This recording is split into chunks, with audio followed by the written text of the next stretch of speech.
할렐루야. 아멘. 오늘은 우리 하나님의 자녀로서의 권세라는 제목으로 말씀을 나누기를 원합니다. 우리 외울 말씀, 한 주간 동안 묵상할 말씀 12절 말씀이거든요. 우리가 잘 알고 있는 말씀이죠. 우리 함께 다시 한번 말씀을 읽을 때 말씀의 능력이 임하기를 소원합니다. 시작. 영접하는 자, 곧 그 이름을 믿는 자들에게는 하나님의 자녀가 되는 권세를 주셨으니, Yet to all who received him, to those who believed in his name, he gave the right to become children of God. 아멘. 예수님 중심으로 성경을 바라본다면 성경은 예수님에 대해 기록한 책으로 볼 수 있습니다. 구약은 오실 메시아, 그러니까 오실 예수님에 대해서 기록한 책이고요. 신약은 오신 예수님, 오셔서 예수님이 어떤 삶을 살아갔는지 그에 대한 기록한 책으로 볼 수 있습니다. 이렇게 예수님에 대해 쓴 책들 중에 우리 특별히 예수님의 생애에 대해 기록한 책이 있죠. 우리는 그걸 복음서라고 말합니다. 복음서는 몇 권이죠? 4권입니다. 마태복음, 마가복음, 누가복음, 요한복음. 이렇게 4권이 또한 2개로 나뉩니다. 공관복음과 그 다음에 요한복음이라고 하죠. 공관복음이란 관점이 같다라는 말입니다. 즉 3권은 모두 예수님을 참 인간이라는 관점에서 기록하고 있습니다. 그러나 요한복음은 내용도 많이 다를 뿐 아니라 예수님께서 하나님이란 관점에서 기록합니다. 그래서 공관복음에는 예수님의 탄생에 대해서 쭉 나오지만 요한복음에는 예수님의 탄생에 대한 이야기가 없습니다. 이렇게 복음서 저자들이 예수님에 대해서 각각 다르게 묘사했는데, 마태복음은 왕이신 예수님으로, 마가복음은 종이신 예수님으로, 누가복음은 인간이신 예수님으로 묘사됩니다. 그리고 요한복음은 아까 말씀드렸던 것처럼 예수님을 하나님이라고 증거하고 있습니다.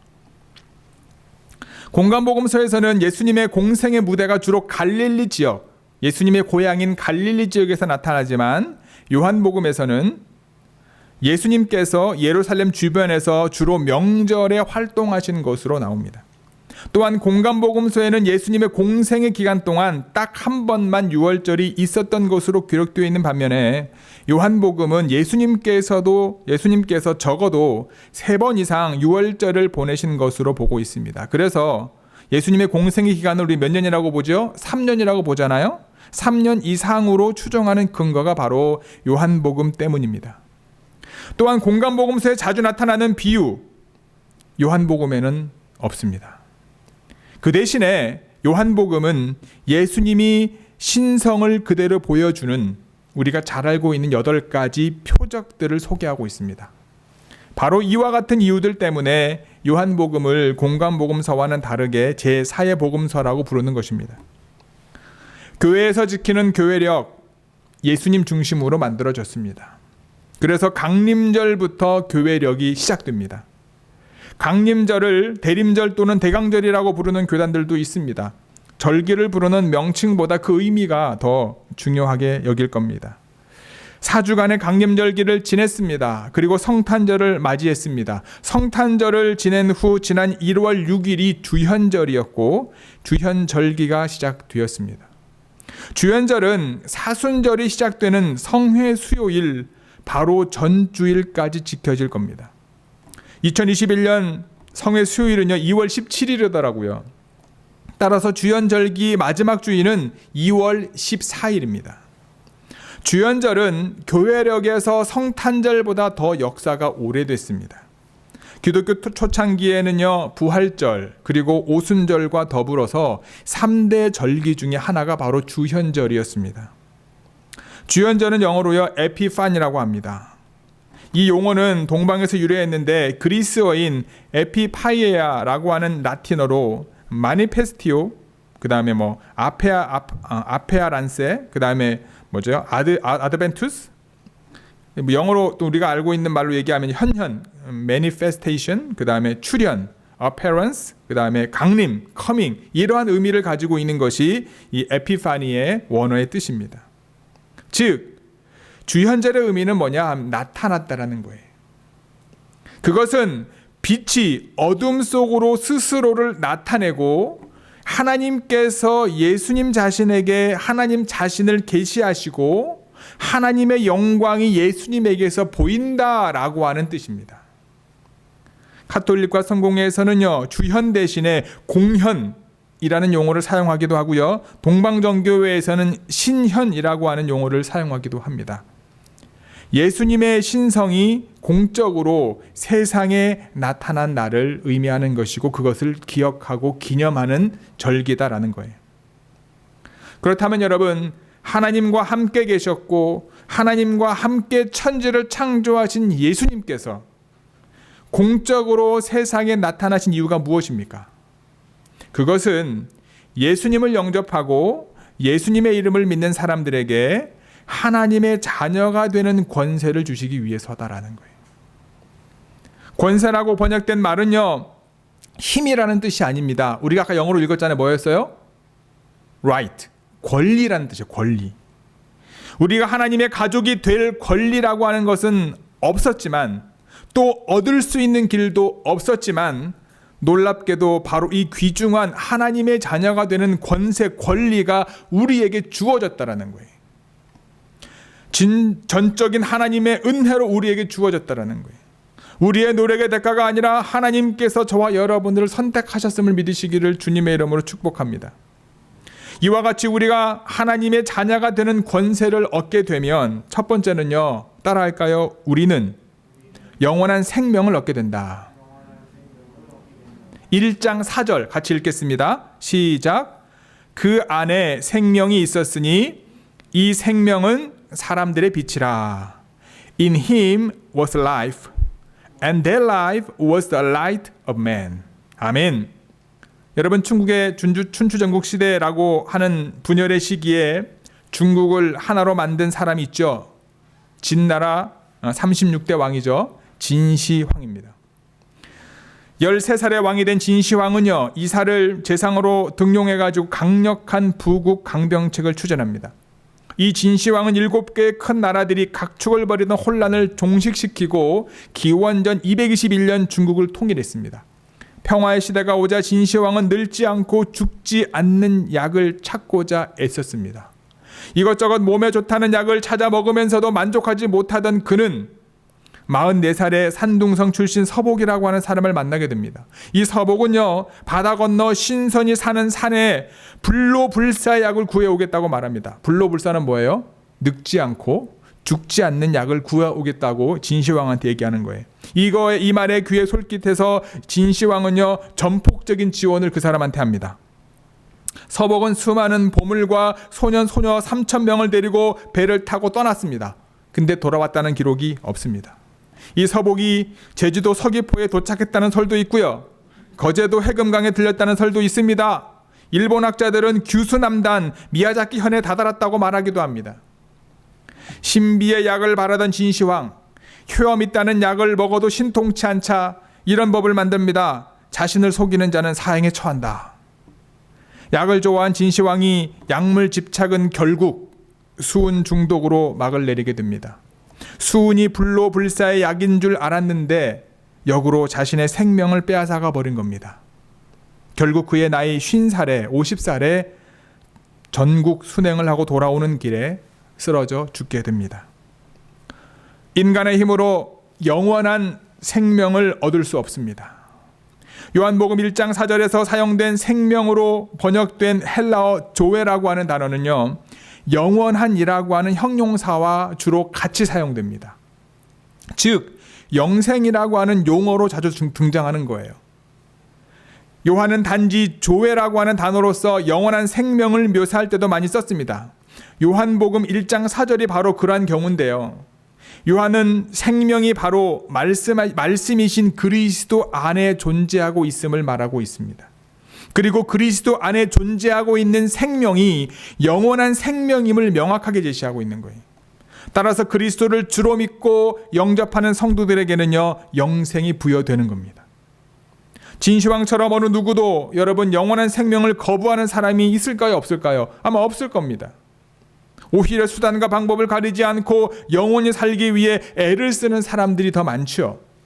그런데 세상이 영원한 생명을 거부했다고 요한은 말합니다. 요한은 예수 그리스도 안에 있는 참되고 영원한 생명이 곧 사람들에게 임할 참빛으로 표현하면서도 그 빛이 어두움의 빛이었지만 어두움이 깨닫지 못했다라고 오늘 본문은 말합니다. 하나님께로부터 보냄을 받은 세례 요한이 이 빛, 즉 예수님에 대해 증언했지만 사람들은 그것을 깨닫지 못합니다. 각 사람에게 비추는 빛이자 각 사람에게 영원한 생명을 주실 생명의 근원 예수님을 세례 요한은 증언했습니다. 하지만 세상이 그를 알지 못했다. 세상이 창조될 때부터 창조주 하나님과 함께 계셨고 모든 생명의 근원 되시는 예수님이신데도 불구하고 세상이 그를 알지 못했다라는 거예요. 주님께서 창조하신 자신의 땅에 오셨음에도 불구하고 피조물인 그분의 백성들이 그를 영접하지 않았다. 하지만 저와 여러분은 예수님을 영접한 줄 믿습니다. 영접이라고 하는 말이나 믿는이라고 하는 말은요, 모두 맡기고 확신한다라는 거예요. 즉 예수님을 나의 구주로 믿고 그분께 모든 것을 맡기는 것을 말합니다. 예수님께서 요한복음 5장 24절에서 말씀하십니다. 우리 같이 읽어볼까요? 5장 24절입니다. 시작. 내가 진실로 너희에게 이르노니 내 말을 듣고 또 나 보내신 이를 믿는 자는 영생을 얻었고 심판에 이르지 아니하나니 사망에서 생명으로 옮겼느니라. I tell you the truth. Whoever hears my words and believes him who sent me has eternal life and will not be condemned. He has crossed over from death to life. 아멘. 우리는 예수 그리스도의 이름을 믿고 오늘 이 시간 그분의 이름으로 기도하며 우리에게 그분을 허락하신 하나님께 경배와 찬양을 드리고 있습니다.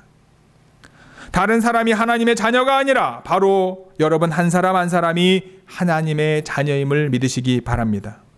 하나님께서 하나님의 자녀가 되는 권세를 예수님을 통해 우리에게 주셨습니다. 이제 우리에게는 영원한 생명이 주어졌고 영원한 천국이 예비되어 있음을 믿으시기 바랍니다.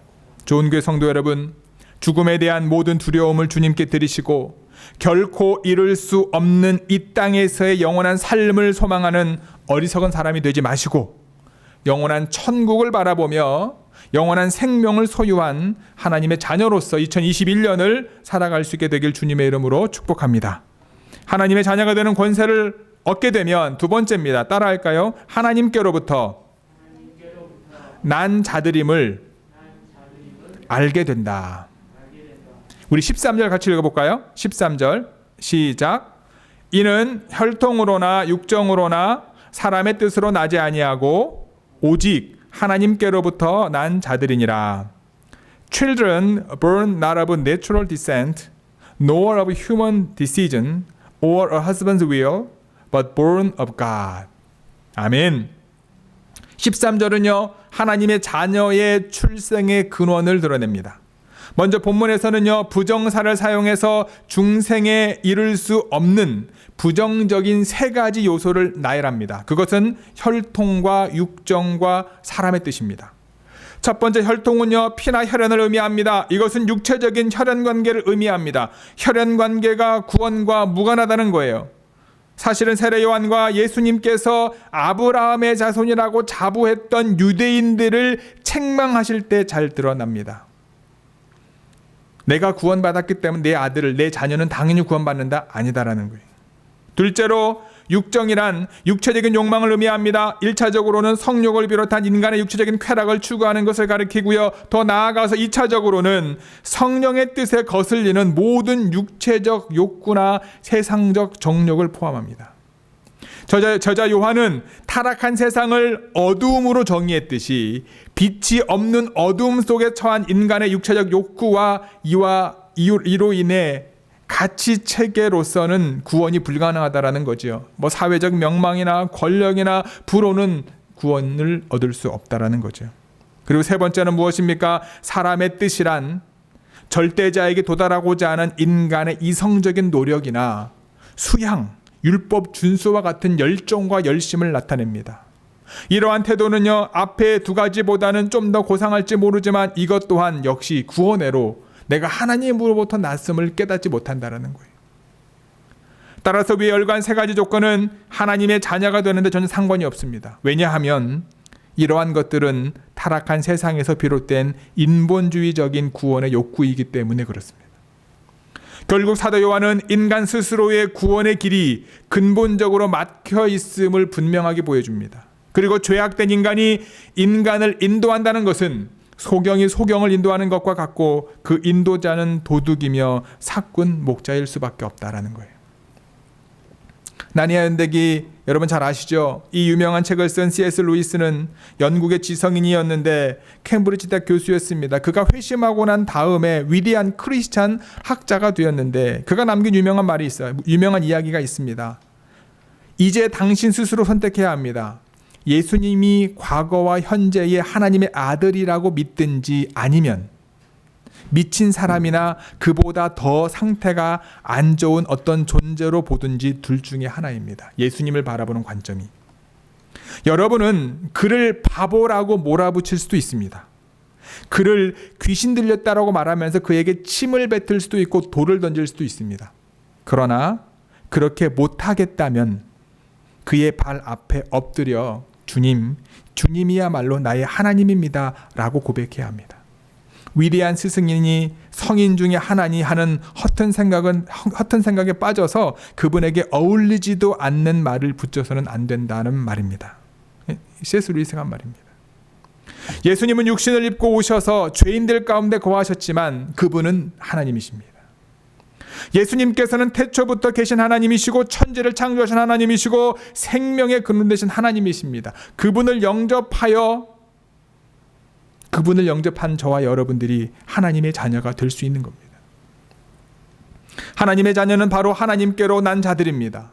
하나님께로부터 난 자는요, 예수님께서 그리스도이심을 믿고 그를 사랑하며 이웃을 사랑하는 사람입니다. 사랑은 하나님께 속한 것입니다. 사랑하는 사람들은 하나님으로부터 난 사람이고 그들은 하나님을 알고 있는 사람이죠. 하나님을 경험하고 있는 사람인 거죠. 하나님께로부터 난 자는 하나님의 말씀을 듣고 그의 계명을 지키는 사람입니다. 하나님의 말씀을 듣지 않는 것은 하나님께 속한 것이 아닙니다. 하나님께로부터 난 자들은 세상을 이길 수 있습니다. 그들의 능력으로 이기는 것이 아닙니다. 하나님께서 그들에게 주신 믿음으로 세상을 이기는 겁니다. 예수님께서 하나님의 아들이심을 믿는 자는 세상에서 실패할 수 없습니다. 좋은 교회 성도 여러분, 따라할까요? 나는 하나님께로부터 난 자다. 아멘. 사단이 우리의 연약함을 가지고 아무리 우리를 공격한다 할지라도, 코로나 바이러스가 우리의 상황 가운데 하나님과 멀어지게 한다 할지라도 우리는 하나님께로부터 난 자됨을 잊지 않고 믿음 안에 올 한 해도 승리하시는 저와 여러분 모두가 되기를 주님의 이름으로 간절히 축복합니다. 하나님의 자녀가 되는 권세를 얻게 되면은요, 세 번째로 따라하겠습니다. 주님의 영광을 보게 된다.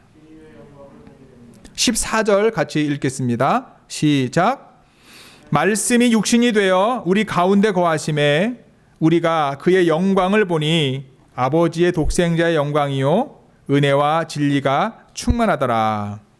The word became flesh and made a dwelling among us. We have seen his glory, the glory of the one and only, who came from the Father, full of grace and truth. 아멘. 예수님께서는 인간적인 한계성과 연약성을 지닌 육신을 가지고 이 땅에 오셨습니다. 그리스도의 성육신은요, 이 세상에서 이루어졌으며 우리의 인간들 속에서 발생한 역사적인 사건입니다. 예수님께서 변화산에서 변형하신 자신의 경험을 근거로 사도 요한은 이 부분을 기록했을 겁니다. 창조주 하나님께서 인간의 몸을 입고 이 땅에 내려오신 사건과 인류의 구원을 위해 메시아로서 사셨고 죽으시고 부활하신 삶 그 자체로서 어둠 속에서 빛이 환하게 비치듯이 놀랍고도 영광스러운 사건이었습니다. 우리 성도들의 영광을 위해서 예정된 것이었던 겁니다. 이 영광의 근원은 바로 하나님에게 있고 예수님의 신성으로부터 보여진다라고 하는 겁니다. 사도 요한은 하나님의 영광과 그리스도의 영광을 동등하게 묘사했습니다. 예수님은 하나님이십니다. 하나님께로부터 난 자, 성령으로 거듭난 사람, 예수님을 구주로 영접한 사람은 예수님에게서 하나님의 영광을 볼 수 있는 겁니다. 말씀이 육신이 되어 나타나신 그를 보면 요한은 우리가 하나님의 영광을 볼 수 있다 분명하게 말하고 있는 거죠. 그럼 그 본다는 것은 무엇을 말하는 것일까요? 본다 하면 두 눈을 가지고 살피는 것이라 여길 수 있습니다. 내 눈으로 확인할 수 있다면 본다고 하고 그렇지 못하면 못 본다라고 말합니다. 이 보다라고 하는 헬라어는 5가지가 있는데요. 그 중에서 오늘 본문에 나와 있는 보다는 요한복음 1장 32절과 연관시켜서 이해할 수 있습니다. 세례 요한이 요단강에서 예수님을 만납니다. 세례 요한이 예수님에게 세례를 베풀자 성령이 비둘기와 같이 예수님의 머리에 내려앉게 되죠. 32절에 보면 요한이 또 증언하여 이르되 내가 봄에 성령이 비둘기같이 하늘로부터 내려와서 그 이 위에 머물렀더라. 이때 사용한 단어가 보다라고 하는 14절과 동일한 단어입니다. 이 장면은 요한 외에 다른 사람들은 볼 수 없었습니다. 왜냐하면 육신의 눈으로는 볼 수 있는 현상이 아니기 때문입니다. 요한은 영의 눈으로 본 겁니다. 그리고 곧바로 요한은 하나님의 아들이라는 것을 알게 되었습니다. 사람인 예수님을 보는 눈이 하나님인 예수님을 보는 것에 장애가 될 수 있습니다. 예수님이 3년 동안 말씀과 이적으로 하나님의 아들 되심을 보여주셨지만 그런데 마지막까지 그분을 믿지 못했던 사람들이 바로 누굽니까? 예수님의 가족들이고 고향 사람들입니다. 그들이 예수님이 하나님이신 것을 보지 못한 이유는 육신으로 예수님을 보는 것은 그 영광을 보는 것과는 다른 것이기 때문에 그렇습니다. 진리는 예수님에 대해서 아는 겁니다. 은혜는 이 진리를 아는 것으로서 오는 하나님의 선물입니다. 진리에 대해서 알면 알수록 이 선물인 은혜는 넘쳐나게 되어 있습니다. 하나님을 아는 방법은 예수님을 아는 겁니다. 예수님에 대한 그 진리는 차원이 높고 높아서 그 지식을 다 담을 수 없습니다. 우리 안에 예수님에 대한 이해를 다 포함할 수 없는 거죠. 예수님에 대해서 아는 진리가 쌓이고 마음이 와닿을수록 우리 안에 우리 삶 가운데 은혜가 샘솟듯 넘치게 되어 있습니다. 그래서 예수님을 아는 데에는 끝이 없는 거죠. 우리가 측정할 수 있는 어떠한 양이 아닌 하나님의 충만을 말하고 있는 겁니다. 결국 하나님께로부터 난 사람은 예수님의 초라한 모습에도 불구하고 거기에서 하나님의 영광을 바라볼 수 있습니다. 이 예수 그리스도 안에 하나님의 영광이 있는 것을 볼 수 있습니다. 그 영광을 보기만 하면 우리의 모든 문제는 해결될 것임을 믿으시기 바랍니다. 이 영광을 볼 때 세상의 헛된 영광에 취해 있던, 사실은 영광도 아닌 영광을 따르던 우리 마음이 하늘 영광의 빛으로 가득하게 될 것입니다. 예수 그리스도가 하나님이시며 구주이신 것을 보는 눈이 열릴 때 우리 마음을 짓누르고 있던 모든 근심과 걱정은 사라지게 됩니다. 주님의 영광을 보는 사람은 그분 앞에 무릎을 꿇고 자신의 삶을 기쁨으로 드리게 될 것입니다.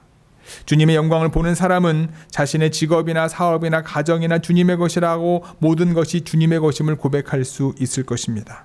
뿐만 아니라 이 세상의 어떤 기쁨이나 행복의 마음을 빼앗기지 않고 참된 기쁨을 맛보게 될 것입니다. 예수님을 영접하고 예수님의 이름을 믿는 저와 여러분은 하나님의 자녀입니다. 아멘. 그렇기 때문에 우리에게는 하나님의 자녀의 권세가 주어졌음을 믿으시기 바랍니다. 앞으로 우리에게 주어진 2021년 1년 동안 하나님의 자녀의 권세를 사용하고 누리시기 바랍니다. 예수님을 통해 얻게 된 영원한 생명력을 가지고 살아가시고 나는 하나님께로부터 난 자임을 자부하며 예수님께서 우리에게 보여주신 삶을 살아감으로 주님의 영광을 경험하고 하나님께 영광을 올려드리는 저와 여러분 모두가 되기를 주님의 이름으로 간절히 축복합니다. 아멘. 기도하시겠습니다. 사랑의 아버지 하나님, 은혜의 아버지 하나님, 우리에게 매일매일 생명으로 저희들과 함께 하시고 저희들과 동행하시는 주님, 오늘도 주연절 첫 주 예배를 하나님 앞에 드림으로 하나님의 거룩하신 사명을 이루기 위하여 하나님의 신성을 드러내신 예수 그리스도를 다시 한번 마음에 새기며 그분을 내 구주로 영접한 저희들 하나님의 자녀가 되었기에 우리에게 주신 하나님의 자녀로서의 권세를 가지고 우리가 먹기 때문에 사는 것이 아니라 예수 그리스도의 생명력이 우리에게 주어졌기 때문에 살고 있고 앞으로 살게 될 것이고 이 땅에서의 삶이 끝이 아니라 영원한 하나님 나라에서의 삶을 소망하며 나아가는 저희들 되게 하여 주옵소서. 뿐만 아니라 하나님, 우리가 하나님에게서 난 자임을 잊지 않게 하옵소서. 세상의 많은 것들이 우리의 마음과 우리의 삶을 좌지우지하려고 할 때도 나는 하나님으로부터 났기에 하나님께서 주신 은혜와 사랑 가운데 살 수 있음을 믿음으로 고백하며 나아가는 저희들 되어줄 수 있도록 하나님 함께하여 주옵소서. 주님을 통해 많은 이스라엘 사람들이, 그 당시에 많은 사람들이 하나님의 영광을 보았던 것처럼 우리가 영적으로 눈을 들어 주님의 놀라운 은혜와 사랑 가운데 살아갈 때에 우리의 삶을 통하여 주님의 영광을 보게 하시고 하나님께 영광 돌리는 삶을 살아가는 좋은 교회 모든 지체들 되게 하여 주시고 2021년 저희들에게 주어진 한 해가 되어질 수 있도록 함께하여 주옵소서. 이 모든 말씀 우리 주 예수 그리스도의 이름으로 기도드렸사옵나이다. 아멘.